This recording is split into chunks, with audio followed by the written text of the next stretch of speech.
திருவண்ணாமலை என்னும் ஊரில் கண்ணன் என்ற பேராசைக்காரன் ஒருவன் வாழ்ந்து வந்தான். அவன் எந்த பொருளை பார்த்தாலும் அதை தான் அடைய வேண்டும் என்று நினைப்பான். நாளடைவில் கண்ணன் என்ற அவனுடைய பெயர் மறைந்து பேராசைக்காரன் என்ற பெயரை நிலைத்துவிட்டது. ஒரு நாள் கண்ணன் வெளியூருக்கு வியாபாரத்திற்காக வண்டியில் சரக்குகளை ஏற்றி கொண்டு சென்றான். வியாபாரம் முடிந்து காட்டு வழியாக வந்து கொண்டிருக்கும் போது கண்ணனுக்கு தாகம் எடுத்தது. அப்போது சற்று தொலைவில் கிணறு ஒன்று தெரிந்தது. வண்டியை விட்டு இறங்கிய அவன் அந்த கிணற்றருகே சென்றான். ஒரு பாத்திரத்தில் கயிற்றை கட்டி அதை கிணற்றுக்குள் விட்டு தண்ணீரை எடுக்க தொடங்கினான். அப்போது கிணற்றுக்குள் இருந்து யார் இங்கே தண்ணீர் எடுப்பது என்று பயங்கரமான குரல் கேட்டது.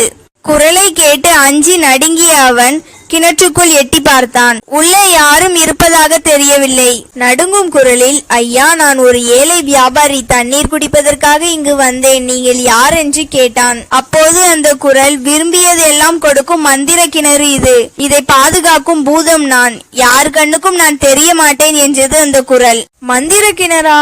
விரும்பியது எல்லாம் தருமா என்று வியப்புடன் கேட்டான் பேராசைக்காரன். அப்போது பூதம், உன்னிடம் பொற்காசுகள் உள்ளதா? ஒரே ஒரு பொற்காசை இந்த கிணற்றுக்குள் போடு, உன் விருப்பம் எதுவானாலும் கேள், உடனே அது நிறைவேறும் என்று சொன்னது.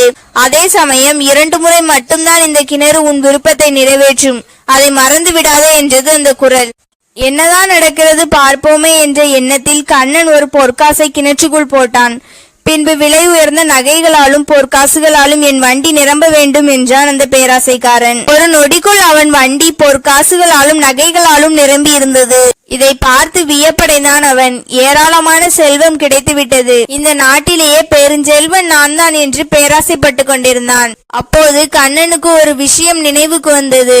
ஐயோ, நாம் இந்த நகைகளை காட்டிற்குள் கொண்டு போனால் திருடர்கள் இருப்பார்களே, அவர்கள் இந்த நகைகளையும் பொற்காசுகளையும் கைப்பற்றி கொள்வார்களே என்று சிந்தித்து கிணற்றருகே சென்று தன்னிடம் இருந்த 2வது பொற்காசுகளையும் அந்த கிணற்றுக்குள் போட்டான். அப்போது உள்ளிருந்து, மீண்டும் உனக்கு என்ன வேண்டும் என்று குரல் கேட்டது. அப்போது கண்ணன், வண்டியில் இருக்கும் நகைகளும் பொற்காசுகளும் என் கண்களுக்கு மட்டும் தெரிய வேண்டும், பிறர் கண்களுக்கு தெரியக்கூடாது என்று கேட்டான். அப்படியே ஆகட்டும் என்று குரல் சொன்னது. உடனே மகிழ்ச்சியோடு வண்டியை ஓட்டிக்கொண்டு புறப்பட்டான் கண்ணன். எதிரில் சில திருடர்கள் வந்தனர். ஆனால் அவர்கள் கண்களுக்கு வண்டியில் இருந்த நகைகளும் பொற்காசுகளும் தெரியவில்லை. இதை நினைத்து தன் அறிவு கூர்மையை மெச்சிக்கொண்டான் அந்த பேராசைக்காரன். மகிழ்ச்சியுடன் தன் வீட்டை அடைந்தான். வீட்டிற்குள் ஓடினான்.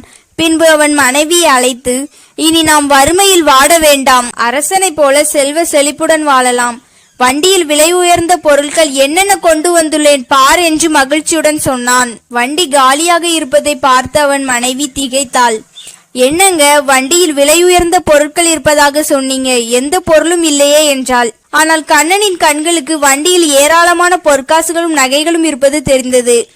வண்டியை நன்றாக பார் என்று சொல்கிறான். அதற்கு அவன் மனைவி, நன்றாக பார்த்துவிட்டுதான் சொல்கிறேன் என்றாள். அப்போதுதான் கண்ணனுக்கு தான் கேட்ட 2ஆம் வரம் எவ்வளவு தவறானது என்று புரிந்தது. தன் மனைவியிடம் நடந்ததை சொல்லி கதறி அழுதான். தனக்கு கிடைத்த விலை மதிப்பற்ற பொருட்களை பயன்படுத்த முடியாத நிலையை எண்ணி வருத்தமடைந்த அவன் வண்டியை ஓட்டிக்கொண்டு மீண்டும் காட்டிற்குள் சென்றான். ஆனால் அந்த இடத்தில் மந்திர கிணறும் இல்லை, பூதமும் இல்லை. உடனே பைத்தியம் பிடித்தவனை போல் வண்டியை எட்டி உதைத்தான். அதிலிருந்து நகைகளும் பொற்காசுகளும் கீழே கொட்டி சிதறின. என்ன பிரயோஜனம்? அந்த நகைகளும் பொற்காசுகளும் இவன் கண்களுக்கு மட்டுமே தெரிந்தன.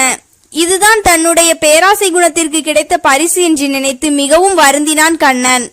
இந்த கதையின் நீதி: பேராசை பெருநஷ்டம்.